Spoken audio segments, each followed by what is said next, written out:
നമസ്കാരം, welcome to digital planet. Indian ആർമിയിൽ commissioned ഓഫീസറായി സർവീസ് ചെയ്യാനുള്ള ഒരു മികച്ച ഓപ്പർച്യൂണിറ്റിയാണ് 142ാമത്തെ technical graduate course.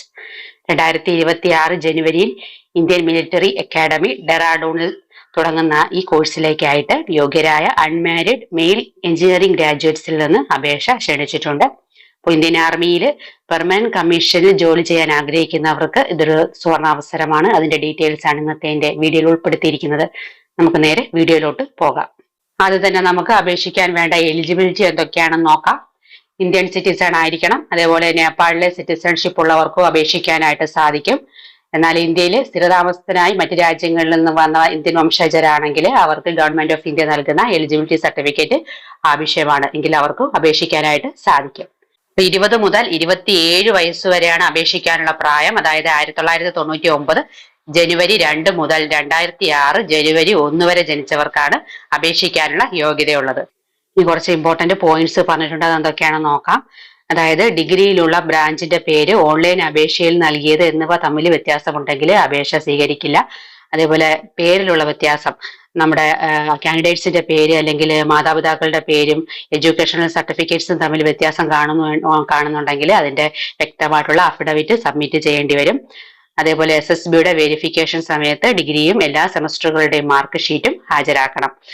Next, physical സ്റ്റാൻഡേർഡ്സിനെ കുറിച്ചാണ് പറഞ്ഞിരിക്കുന്നത്. നമ്മുടെ ആക്ടിവിറ്റീസ്, അതായത് 2.4 കിലോമീറ്റർ ഓട്ടം, pushup, pullup, situp, squats, lunges, നീന്തൽ എന്നിവയുണ്ടായിരിക്കും.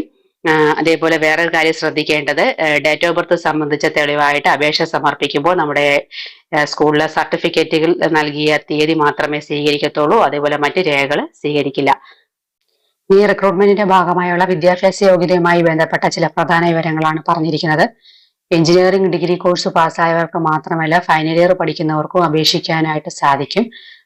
ഫൈനൽ ഇയർ പഠിക്കുന്ന വിദ്യാർത്ഥികളാണെങ്കിൽ നിങ്ങൾ SSB ഇന്റർവ്യൂവിലേക്ക് തിരഞ്ഞെടുക്കപ്പെട്ടാൽ 2026 ജനുവരി 1 നിങ്ങളുടെ എഞ്ചിനീയറിംഗ് ഡിഗ്രി പാസ്സായതായി തെളിയിക്കുന്ന എല്ലാ സെമസ്റ്റർ അല്ലെങ്കിൽ ഇയർ വൈസ് മാർക്ക് ഷീറ്റുകളും സബ്മിറ്റ് ചെയ്യുക. അതേപോലെ ഡിഗ്രി സർട്ടിഫിക്കറ്റ് ഇന്ത്യൻ മിലിറ്ററി അക്കാഡമിയിലേക്കുള്ള ട്രെയിനിങ് തുടങ്ങുന്ന തീയതിയിൽ നിന്ന് 12 ആഴ്ചയ്ക്കുള്ളിലും ഹാജരാക്കുക. 2026 ജനുവരി 1 ശേഷം ഫൈനൽ എക്സാം നടക്കുന്ന വിദ്യാർത്ഥികൾക്കും അതേപോലെ യൂണിവേഴ്സിറ്റി റിസൾട്ട് വൈകിയവർക്കും അപേക്ഷിക്കാനാകില്ല. ഫൈനൽ ഇയർ എക്സാം എഴുതാനിരിക്കുന്നവർക്ക് SSB ഇന്റർവ്യൂവിൽ പങ്കെടുക്കാനായിട്ട് താൽക്കാലിക അനുമതി ലഭിക്കും. പക്ഷേ ഫൈനൽ റിസൾട്ട് ജനുവരി 1, 2026 എന്ത് ചെയ്യണം, സമർപ്പിക്കേണ്ടതായിട്ട് വരും. അപേക്ഷിക്കേണ്ട യോഗ്യതകളും ഒഴിവുകളുടെ എണ്ണവും നമുക്ക് നോക്കാം. ആദ്യമായിട്ട് സിവിൽ എഞ്ചിനീയറിംഗ് 8 ഒഴിവുകളാണുള്ളത്. യോഗ്യത പറഞ്ഞിരിക്കുന്നത് civil engineering, building, construction and technology എന്നിവയിലോ തുല്യമായി അംഗീകരിക്കപ്പെട്ട ബിരുദമുള്ളവർക്ക് അപേക്ഷിക്കാം. Next, computer science and information technology 6 ഒഴിവുകളാണുള്ളത്. യോഗ്യത computer science and engineering, information technology, MSc computer science തുടങ്ങിയ കോർ എഞ്ചിനീയറിംഗ് സ്ട്രീംസ് അല്ലെങ്കിൽ തുല്യമായി അംഗീകരിക്കപ്പെട്ട ബിരുദമുള്ളവർക്കും അപേക്ഷിക്കാനായിട്ട് സാധിക്കും. നെക്സ്റ്റ്, ഇലക്ട്രിക്കൽ എഞ്ചിനീയറിംഗ് 2 ഒഴിവുകളാണുള്ളത്. യോഗ്യത ഇലക്ട്രിക്കൽ ആൻഡ് ഇലക്ട്രോണിക്സ്, ഇൻസ്ട്രുമെന്റേഷൻ തുടങ്ങിയ കോർ എഞ്ചിനീയറിംഗ് സ്ട്രീമുകളിലോ തുല്യമായി അംഗീകരിക്കപ്പെട്ട ഡിഗ്രി ഉള്ളവർക്കും അപേക്ഷിക്കാനായിട്ട് സാധിക്കും. അതേപോലെ ഇലക്ട്രോണിക്സ് ആൻഡ് കമ്മ്യൂണിക്കേഷൻ എഞ്ചിനീയറിംഗ് 6 ഒഴിവുകളാണുള്ളത്. അതിനുള്ള യോഗ്യത electronics, telecommunication, fibre optics, satellite communication തുടങ്ങിയ കോർ എഞ്ചിനീയറിംഗ് സ്ട്രീംസ് അല്ലെങ്കിൽ തുല്യമായി അംഗീകരിക്കപ്പെട്ട ഡിഗ്രി. നെക്സ്റ്റ്, മെക്കാനിക്കൽ എഞ്ചിനീയറിംഗ് 6 ഒഴിവുകൾ. യോഗ്യത മെക്കാനിക്കൽ, പ്രൊഡക്ഷൻ, ഓട്ടോമൊബൈൽ, എയറോസ്പേസ് തുടങ്ങിയ കോർ എഞ്ചിനീയറിംഗ് സ്ട്രീംസ് അല്ലെങ്കിൽ തുല്യമായി അംഗീകരിക്കപ്പെട്ട ഡിഗ്രി ഉള്ളവർക്ക് അപേക്ഷിക്കാനായിട്ട് സാധിക്കും. അതേപോലെ മിസലേനിയസ് എഞ്ചിനീയറിംഗ് സ്ട്രീംസ് 2 ഒഴിവുകളാണുള്ളത്. യോഗ്യത architecture, plastic technology, food tech, biotech, chemical, metallurgy, textile തുടങ്ങിയ പ്രത്യേക ബ്രാഞ്ചുകളിൽ ഡിഗ്രി. അങ്ങനെ മൊത്തം ഒഴിവുകളുടെ എണ്ണം 30. സെലക്ഷൻ പ്രൊസീജിയറിൽ പറഞ്ഞിരിക്കുന്നത് എല്ലാ അപേക്ഷകളും പരിശോധിച്ച് ഒരു കട്ട് ഓഫ് മാർക്ക് നിശ്ചയിക്കും. ഓരോ എഞ്ചിനീയറിംഗ് സ്ട്രീമിലും കട്ട് ഓഫ് മാർക്ക് വ്യത്യാസപ്പെട്ടിരിക്കും. അതേപോലെ അവസാന സെമസ്റ്ററിൽ പഠിക്കുന്നവർക്ക് പ്രൊവിഷണലായിട്ട് അവസരം ലഭിക്കും. പക്ഷേ 6ാം സെമസ്റ്റർ വരെ നേടുന്ന ഓവറോൾ പെർസെൻറ്റേജ് കട്ട് ഓഫ് മാർക്കിന് താഴെയാകരുത്. ഫൈനൽ റിസൾട്ട് വന്ന ശേഷം ആകെ ശതമാനവും കട്ട് ഓഫിന് താഴെയായാൽ അത് റിജക്റ്റ് ആവും. അതേപോലെ ഷോർട്ട് ലിസ്റ്റ് ചെയ്ത ശേഷം നിങ്ങൾക്ക് SSB ഇന്റർവ്യൂ നടക്കുന്ന സെലക്ഷൻ സെന്റർ ഇമെയിൽ വഴി അറിയിക്കും. അതിനുശേഷം നിങ്ങൾക്ക് വെബ്സൈറ്റിലേക്ക് ലോഗിൻ ചെയ്ത് നിങ്ങളുടെ SSB ഇന്റർവ്യൂ ഡേറ്റ് തിരഞ്ഞെടുക്കാനായിട്ട് സാധിക്കും. അപ്പോൾ ആദ്യം ലോഗിൻ ചെയ്യുന്നവർക്ക് ആദ്യത്തേതായിട്ടുള്ള ഡേറ്റ് ലഭിക്കും. പക്ഷേ ഒരു പ്രാവശ്യം ഡേറ്റ് കൊടുത്താൽ പിന്നെ അത് ചേഞ്ച് ചെയ്യാനായിട്ടാവില്ല.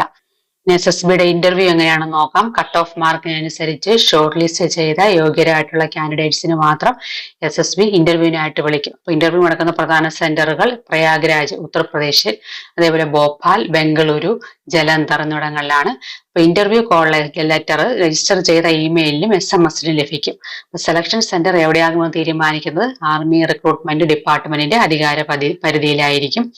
അതേപോലെ 2 ഘട്ടമായിട്ടാണ് SSB ഇന്റർവ്യൂ നടക്കുക. സ്റ്റേജ് 1 ക്വാളിഫൈ ചെയ്തവർക്ക് മാത്രമേ സ്റ്റേജ് 2 കടക്കാനായിട്ട് സാധിക്കുകയുള്ളൂ. അപ്പോൾ ഇന്റർവ്യൂ നീണ്ടു നിൽക്കുന്നത് 5 ദിവസമായിരിക്കും. ഇന്റർവ്യൂ വിജയകരമായി കഴിഞ്ഞവർക്ക് മെഡിക്കൽ ടെസ്റ്റ് ഉണ്ടാകും. അപ്പോൾ മെഡിക്കൽ ടെസ്റ്റിലും ക്വാളിഫൈ ചെയ്തവർക്ക് മാത്രമേ ഫൈനൽ സെലക്ഷൻ ഉണ്ടാവുകയുള്ളൂ. അപ്പോൾ കമ്മീഷൻ രീതികളാണ് നെക്സ്റ്റ് പറഞ്ഞിരിക്കുന്നത്. കോഴ്സ് ആരംഭിക്കുന്നതോടെ തെരഞ്ഞെടുക്കപ്പെട്ട കാൻഡിഡേറ്റ്സിന് ലൂട്ടനന്റ് റാങ്കിൽ short service commission on probation നൽകും. അത് ട്രെയിനിങ് പൂർത്തിയാക്കുന്നവർക്കാണ് പെർമനന്റ് കമ്മീഷൻ ആർമിയിൽ നൽകുന്നത്. ആദ്യം പ്രൊബേഷൻ ആണ്, നെക്സ്റ്റ് പെർമനന്റ് കമ്മീഷൻ ആർമിയിൽ നൽകും.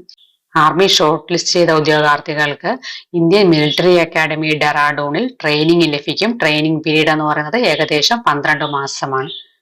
ഫൈനൽ മെറിറ്റ് ഓർഡർ അനുസരിച്ചും വേക്കൻസി നിലനിൽക്കുന്നത് പരിശോധിച്ചും ട്രെയിനിങ്ങിനായിട്ട് അപേക്ഷകരെ വിളിക്കും. ഇനി ആർമി റിക്രൂട്ട്മെന്റിന്റെ training, commissioning, salary allowances, rules തുടങ്ങിയ വിശദമായ കാര്യങ്ങളാണ് പറഞ്ഞിരിക്കുന്നത്. ആദ്യ റൂള് വിവാഹം സംബന്ധിച്ച നിയമമാണ് പറഞ്ഞിരിക്കുന്നത്. അതായത് പരിശീലന കാലത്ത് വിവാഹം കഴിക്കാൻ അപേക്ഷകർക്ക് അനുമതിയില്ല. പരിശീലനം പൂർത്തിയാക്കിയതിന് ശേഷമേ വിവാഹം കഴിക്കാനായിട്ട് സാധിക്കുകയുള്ളൂ. അതേപോലെ പരിശീലന ചെലവ്, ഇന്ത്യൻ മിലിറ്ററി അക്കാഡമിയിൽ നടക്കുന്ന പരിശീലനം സർക്കാരിന്റെ ചെലവിലാണ്. അതേപോലെ പേഴ്സണൽ കാരണങ്ങൾ മൂലം പരിശീലനം നിർത്തുന്നവരാണെങ്കിൽ ആഴ്ചയ്ക്ക് 16,260 രൂപ വീതം ചെലവായി തിരികെ അടയ്ക്കേണ്ടി വരും. ഇത് തുകയ്ക്ക് 8% വീതം വാർഷിക വർധനവും ഉണ്ടാകും. പിന്നെ 11 റാങ്കുകാർക്കുള്ള ശമ്പള നിരക്കുകളാണ് പറഞ്ഞിരിക്കുന്നത്. ലൂട്ടനന്റ് ആണെങ്കിൽ 56,100 മുതൽ 1,77,500. അതേപോലെ ക്യാപ്റ്റൻ 61,300 മുതൽ 1,93,900 അങ്ങനെയുള്ള 11 റാങ്കുകാർക്കുള്ള ശമ്പള നിരക്കുകൾ പറഞ്ഞിട്ടുണ്ട്. ഇനി അതർ ബെനിഫിറ്റ്സ് ആൻഡ് അലവൻസസ്, അതായത് മിലിറ്ററി സർവീസ് പേ 15,500 പ്രതിമാസം. അതേപോലെ ട്രെയിനിങ് ശമ്പളം എന്ന് പറയുന്നത് 56,100 പ്രതിമാസം. അവസാന അരിയേഴ്സ് കൂടി കിട്ടുമെന്നാണ് പറഞ്ഞിരിക്കുന്നത്. Next field area risk allowance, സ്ഥലം റാങ്ക് അനുസരിച്ച് 6,625 മുതൽ 53,125 വരെ. അതേപോലെ ട്രാൻസ്പോർട്ട് അലവൻസ് 3,600 മുതൽ 7,200 പ്ലസ് DA. അതേപോലെ ചിൽഡ്രൻ എഡ്യൂക്കേഷൻ അലവൻസ് പറഞ്ഞിട്ടുണ്ട്. Hostel subsidy, uniform allowance, free ration, AGI insurance 1 കോടി വരെ ട്രെയിനിങ് കാലത്തും ബാധകമാണെന്ന് പറഞ്ഞിട്ടുണ്ട്. TGCയുടെ അപേക്ഷകളെല്ലാം www.joinindianarmy.nic.in എന്ന വെബ്സൈറ്റ് വഴിയാണ് സ്വീകരിക്കുക. അപ്പോൾ ഫസ്റ്റ് joinindianarmy.nic.in എന്ന ഒഫീഷ്യൽ വെബ്സൈറ്റിലോട്ട് പോവുക. അവിടെ ഓഫീസേഴ്സ് സെന്ററിൽ അപ്ലൈ ലോഗിൻ എന്ന ഭാഗത്ത് ക്ലിക്ക് ചെയ്ത് നമ്മുടെ ആധാർ നമ്പറും 10ാം ക്ലാസ്സിലെ സർട്ടിഫിക്കറ്റ് ഉപയോഗിച്ച് രജിസ്റ്റർ ചെയ്യുക. രജിസ്റ്റർ ചെയ്ത ശേഷം ഡാഷ്ബോർഡിൽ കാണുന്ന അപ്ലൈ ഓൺലൈൻ ക്ലിക്ക് ചെയ്ത് ഓഫീസേഴ്സ് സെലക്ഷൻ എലിജിബിലിറ്റി എന്നതിൽ ടെക്നിക്കൽ ഗ്രാജുവേറ്റ് കോഴ്സ് എന്നതിനെതിരായിട്ട് കാണുന്ന അപ്ലൈ എന്ന ബട്ടൺ ക്ലിക്ക് ചെയ്ത് ആപ്ലിക്കേഷൻ ഫോം ഫില്ല് ചെയ്യുക. നമ്മുടെ personal details, address, educational qualification, നമ്മൾ മുമ്പ് SSBയിൽ പങ്കെടുത്തിട്ടുണ്ടെങ്കിൽ അതിന്റെ ഡീറ്റെയിൽസ് എല്ലാം കൊടുത്ത് ഫില്ല് ചെയ്തതിന് ശേഷം സേവ് ആൻഡ് കണ്ടിന്യൂ ക്ലിക്ക് ചെയ്യുക. ദെൻ വരുന്ന സമ്മറി ഓഫ് യുവർ ഇൻഫോർമേഷൻ എന്നൊരു പേജ് വരും. അവിടെ ഒന്നുകൂടെ നമ്മുടെ ഡീറ്റെയിൽസ് എല്ലാം വായിച്ച് ശരിയാണെന്ന് ഉറപ്പുവരുത്തിയതിന് ശേഷം സബ്മിറ്റ് ചെയ്യുക.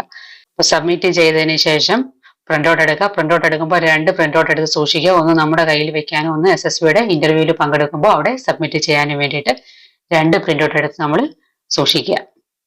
അല്ലെങ്കിൽ CGPA അല്ലെങ്കിൽ ഗ്രേഡ്സ് ഉള്ള കാൻഡിഡേറ്റ്സ് ആണെങ്കിൽ അതത് യൂണിവേഴ്സിറ്റി സ്വീകരിച്ച ഫോർമുല പ്രകാരമുള്ള മാർക്കായി കൺവേർട്ട് ചെയ്തായിരിക്കണം.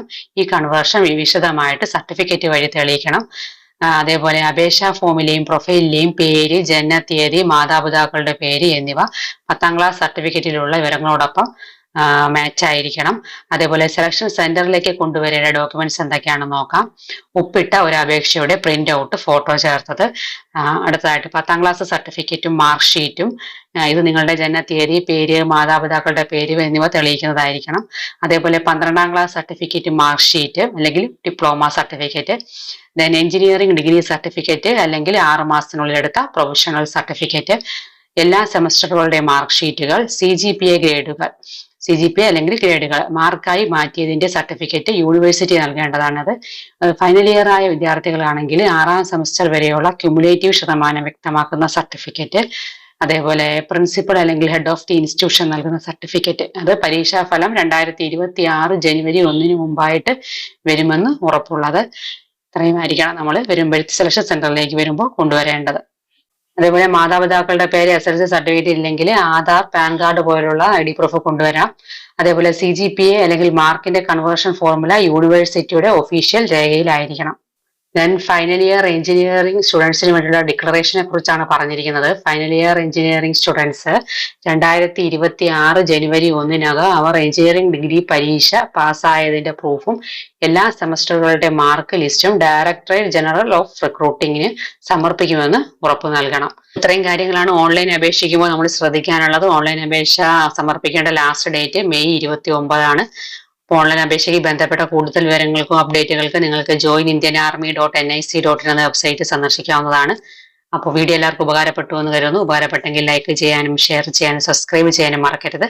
നമുക്ക് മറ്റൊരു വീഡിയോയുമായിട്ട് വീണ്ടും കാണാം.